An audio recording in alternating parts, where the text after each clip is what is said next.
Okay, I was going to finish off the helmet, but I realized I was going to jump to a technique that you guys probably would want to see. So, um,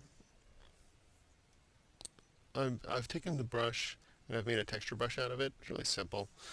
I picked one of these brushes. I went to Shape Dynamics. Again, I'm opening these up so then you can copy them if you want to, but you also will have the brushes included on the CD. Added some scattering, but probably one of the most important parts is texture. And I have texture here. The good part about the texture as you're rendering, because you'll see, like, as I start going in, this is set on, I'm using the dodge tool with this texture, because I want to start giving just some highlight with some texture in it.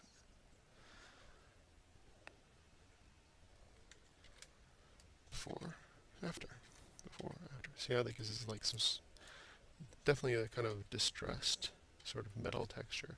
But you can also say, okay, that didn't really work maybe because it was too big, and you can reduce the scale of the texture. And see how now it's more subtle. I'm also not pressing all that hard. And I can reduce the size of the brush if I wanted to go down and get like a real... See, this is the dodge tool. This is where you get in danger zone when you start going really heavy like that, because I don't want him to be that shiny. But I do want to add a little bit to just make it pop on the highlight. Yeah. And then bring some down here too. Just not really, just kind of moving around, pressing, lightly going off. And then if you wanted to, you could take the same brush, switch to the airbrush. I'll go back to that texture. Which I wanted to say is probably one of my, let's see, actually could just be anything really kind of rough. And not so much that. There you go, that's the one.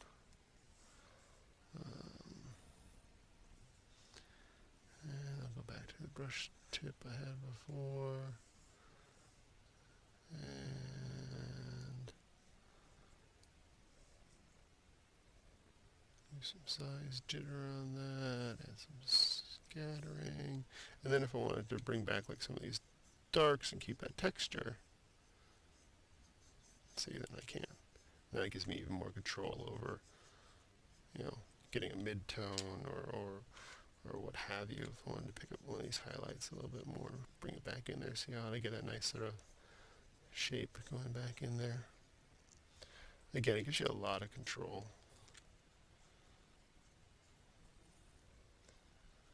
By just jumping back and using that same brush. And if you decide at the end of the day that this is too much, again, you can either take the smudge tool, just slightly go over it and get rid of some of the shapes. Or even if you do this with this, see what happens to the shapes then. It becomes sort of a real glossy sort of texture. But again, you can soften them up this way. Or you can even soften them up by going to a soft edge airbrush and picking a color that's near it and just going over it. See how that works? Okay. And then the last thing I was going to do to this helmet was going to change the color of this part of it.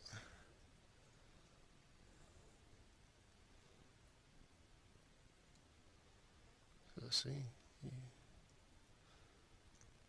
you notice I did a couple things to it. Well, I was not recording, but not a lot. Oops. I had it selected, so that's why that happened. I deselected this time.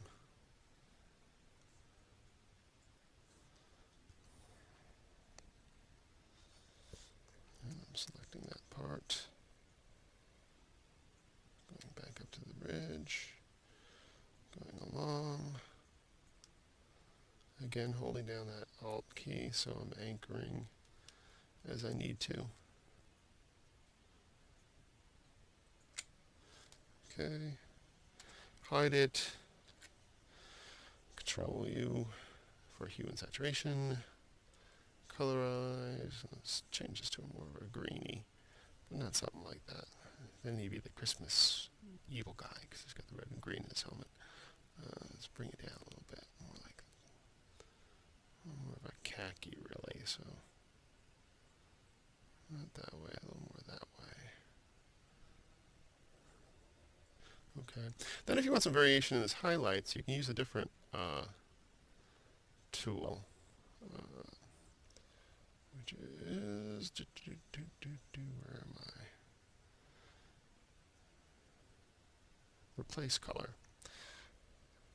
And then what replace color will allow you to do, which I thought I just hit replace color. Oh, because the screen's smaller than I normally work with, that menu opened almost off my screen. Okay, so let's select this color, highlight color, and it will select a range of it depending. You'll see as I mess with it. Oh, I'm going to do something that makes it obvious to see what my selection is. Thereas, and if I increase the size of the selection, but the good part about that is see how then I can add a little bit more color sort of flavor into that highlight by changing it away from the base color a little bit.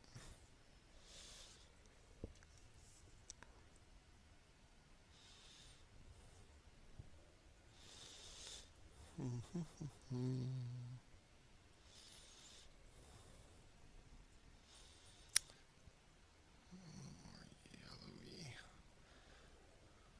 About there. Then do I want more or less? About there. You can see how it just, I mean, it's different. It's just to me, it's a little more interesting having that extra color in there. But again, remember too, you can always, oh, I don't like that. You can undo it, or maybe you want to do less of it, so you can always then just fade the result down. Like, oh, okay, I just want a little bit of it. I want about half of what I did.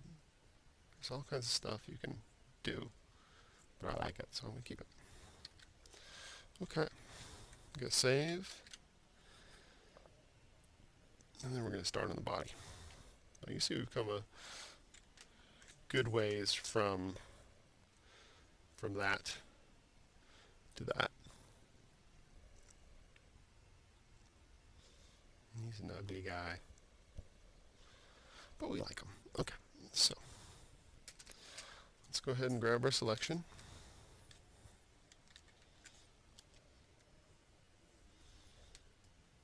Okay. And what color do I want him to be? I'm thinking red. So I'm going to do a color change like I showed you before, hue and saturation. Hit colorize. And I'm going to bring the saturation up a bit. It's maybe my base color, so I don't want it to be too bright, and I'll put brights on top of it. Let's see. This would be more of a fire engine red on this side, the orangey red side, and this side gets to be the more cherry reds, cool reds. I'll bring down that. So that'd be like my dark color. I'm going to say OK. And let's go ahead and hide that.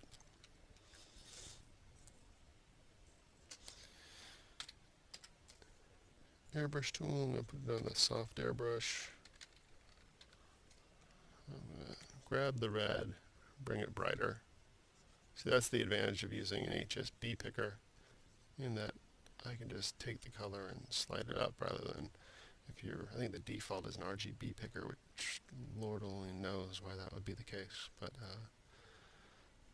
this way is like having a palette where you can just throw down a little color and go, okay, I want a brighter version of that, or I want a darker version of that, or what have you, or I want the next thing in the color family, and just slide over the hue. Again, I'm just kind of going in right now and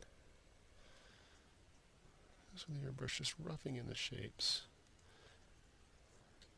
Again, that's one of the keys to speed, is just really kind of just going loose, and then as you need to. I mean, sometimes the looseness will just work, and you won't even have to add more stuff. Because it's really kind of nice that we already have, by having this pencil texture already in there, is it gives us something to work on. I mean, I left, even if you look closely in the helmet, there's some pencil, you can still kind of see through it, but it doesn't, it actually adds to the texture rendering on the helmet as opposed to just serving as it doesn't look like pencil anymore, so it looks like it's part of the finished piece, and it provides some interest there. So.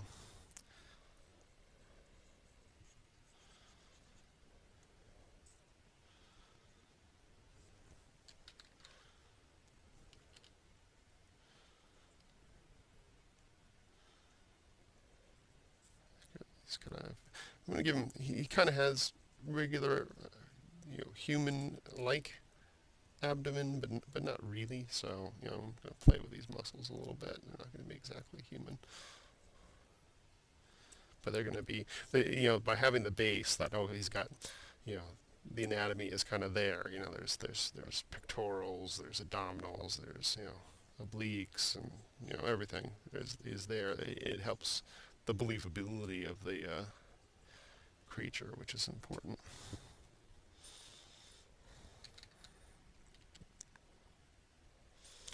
Now I haven't changed the color, just notice that I'm pressing harder here, so it's becoming a little more opaque. In some cases you want to bring the edges in, see how I'm bringing that edge in, meaning that I'm bringing a hard color next to the dark color, so it's not just all super soft.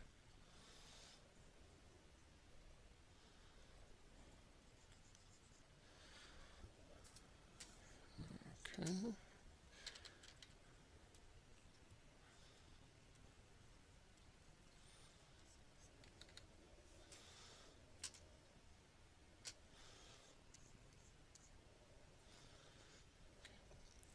Now, if you wanted to get rid of these guys, I mean, you could either, I'll go back to a soft edge airbrush. Now I'm really kind of going dark, and I'm just painting right over those pencil marks and getting rid of them, blah blah, that way. Another way, and is my favorite way of doing it, is to just go in with the smudge tool. I'm just lightly going in. It's like, as I've said probably countless times before, it's like working with some pastel, or if you're drawing something with pencil, how you go over it with your finger and you can blend the stuff together. Same thing. You just want to make sure you're going with the strokes. See how my shapes are going? I'm not doing this. See what happens when I do that? Show you again. So I'm going to follow my shading essentially that I'm blending. I'm not doing this, and I'm not pressing super hard, because this is what happens when you press super hard. Oh no, looks like his stomach exploded a little bit there. Anyway, thanks to the magical undo, I can show you that stuff without any fear. Alright, so anyway, just going in, doing some blending.